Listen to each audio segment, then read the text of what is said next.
So my background is I run digital projects in Glasgow, but also across Scotland and internationally. Hi, my name is David Hewitson, and my company, A Big Egg, works with charities and not-for-profits and lots of different organizations making digital projects and apps and websites and things like that. And I'm very passionate about using technology to help people, in a socially aware way, and to hopefully make the world a bit more interesting.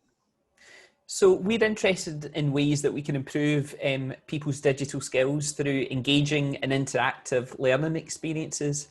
And often that is in-person workshops and events, but actually over the past 4 years, we've also been running online live events and workshops. And one of the things I've posted into the chat just now is a short poll that I'll come back to in a minute, which is basically just sort of for us to try and gauge who's in the audience today. What's your experience been like of running online events? So it would be great if you could take a second while we do the next couple of slides to just try out that poll, and then we'll be able to talk about some of the results. So to give you an idea of what we're going to be talking about this afternoon, we're going to be sharing what we've learned about running online events and hopefully get you thinking about what it is that makes an online event really engaging. So that's how we'll start with it. But then we'll also talk about, okay, well, as well as designing and running these types of events, what are the technical tools that you need? And the spoiler is you don't need to be a techie to do this type of thing. There are free tools out there that you can use to get started. And then we'll make sure we've got factored in time for a break as well. And then we'll get hands-on and think about how you can design your own engaging online event as well. And there'll be time for questions and answers as well. If at any point you can put a note into the chat, but I can't promise that I'll spot it right away. So at various points, both me and David will be checking the chat, and it will either reply to it in the chat or we'll find an appropriate time to mention it as well. So although our experience is mainly about educational events, what we're going to be talking about today can be applied to all types of engagement. So whether you're planning on using these sort of online events for small meetups, or as a launch pad for a new project, or maybe some sort of live theatre or music performance, I'm hoping that you'll find ways to put this advice into a way that will work for you. Also, so that you don't need to write down all the software and the tools and stuff we'll be using today, we've created a resource page, which is at this link. I will share the link again at the end. I'll also share it in the chat several times, and that will have links to everything that we talk about today in the workshop. And then afterwards, I'll also put on the slides as well. So you'll be able to get everything on that resource page as well. So David, can you see the results to the poll from where you are? Yes. Let me just open that in a new tab. So we asked, just as you were coming in, how would you rate your experience in running online live events? You sound like Pointless, David. It sounds like, we asked 100 people. Yeah. And 58% of people said that they were new to running online events. 32% said that they've run a few, and 10% said that they've run many online events successfully. So it seems that most people are kind of new to the idea of running online events, online talks and lectures.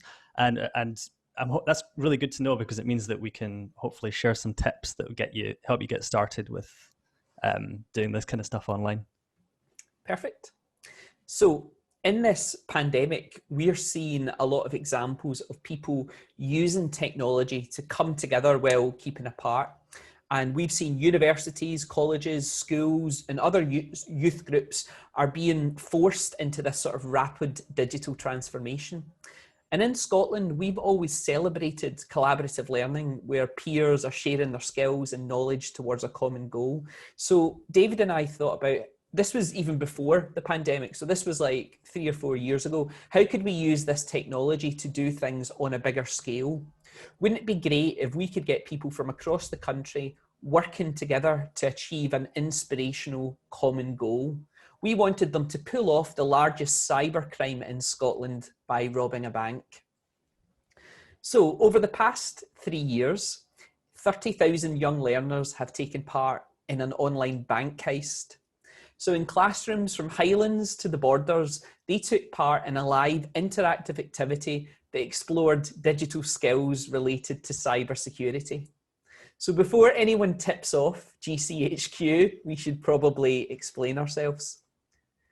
So we've been working alongside Skills Development Scotland to create Cyber Skills Live, which is an innovative online event series which showcases the exciting possibilities of careers in cybersecurity and cyber resilience. So the goal was to bring alive cybersecurity skills, but as part of hands-on lessons that could be streamed directly into classrooms across Scotland and around the world.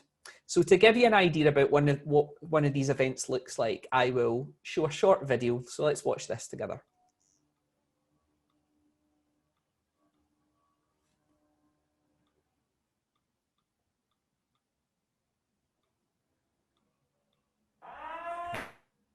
Oh no! It's another attack!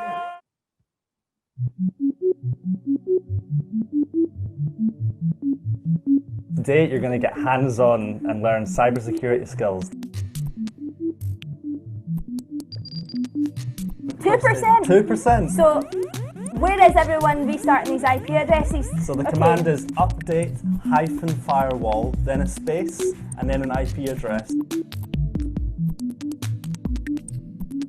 Not only is it malicious looking at IPs, but it's also crashing our servers at the same time. Right, so we need to restart the services and block the IPs at once. Simultaneously.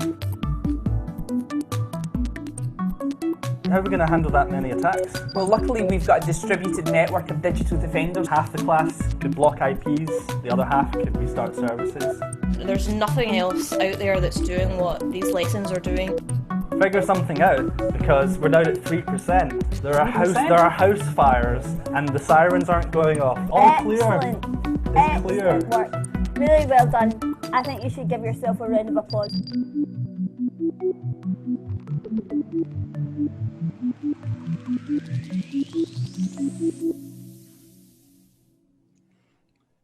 That video makes me look so mouthy.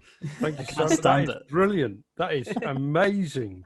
It's cool, isn't it? Oh, thank you. Yeah. One of the things about doing live events is we normally don't have to watch videos of ourselves. So that's probably our most awkward moment there, where we have to sit and like watch ourselves back.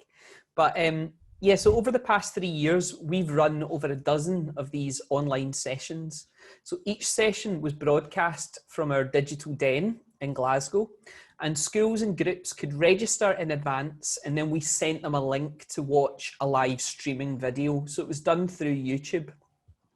While they're watching the live stream, they follow the instructions on a website to complete each task. And on the live stream, we can introduce the challenge and all the groups start to work through it simultaneously. Teachers can ask questions and share updates on about how their class is getting on. And one of the fun parts is for us to be able to spotlight individual learners' achievements on the live stream. We can give them a shout out if they're doing well, or some encouragement if they're falling behind another school.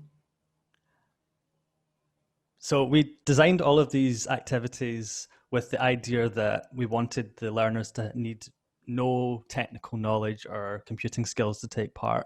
So all the instructions, as Craig mentioned, are built into the activities, and they can just follow through on their computer and play right through it.